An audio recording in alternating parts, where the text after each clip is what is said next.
এই টেকনিক যদি ব্যবহার করেন ব্যাগের মধ্যে, তো ইনশাল্লাহ অবশ্যই চোর থেকে আমাদের ব্যাগ রক্ষা করা সম্ভব, যদিও না ব্যাগ না টেনে নিয়ে যায়।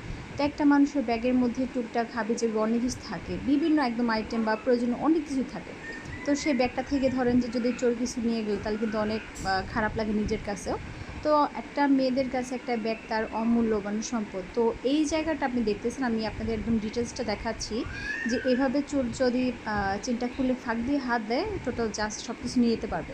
তো আজকে ছোট্ট একটা বুদ্ধি শিখিয়ে দিচ্ছি। এই ব্যাগের সাইড অপোজিটে আপনি যে পাশে চেন লাগাবেন, আর হচ্ছে এই হ্যাঙ্গিংয়ের মানে এই বড় বেল্টের যেটা আছে, সেটার মধ্যে যদি আপনি চেনের এই মাথাটা সুন্দর করে লাগিয়ে দেন, একদম অটোমেটিকলি আপনি নিজেরা দেখেন এটা ইনশাল্লাহ চোর কোনো দিন খুলতে পারবে না।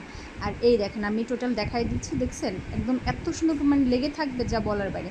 তো আমার এই ভিডিওটা সবার কেমন লাগলে অবশ্যই জানাবেন, আর বাসায় অবশ্যই ট্রাই করবেন, তাহলে ইনশাল্লাহ চোরের হাত থেকে আপনারা মুক্ত হতে পারবেন। আসসালামু আলাইকুম।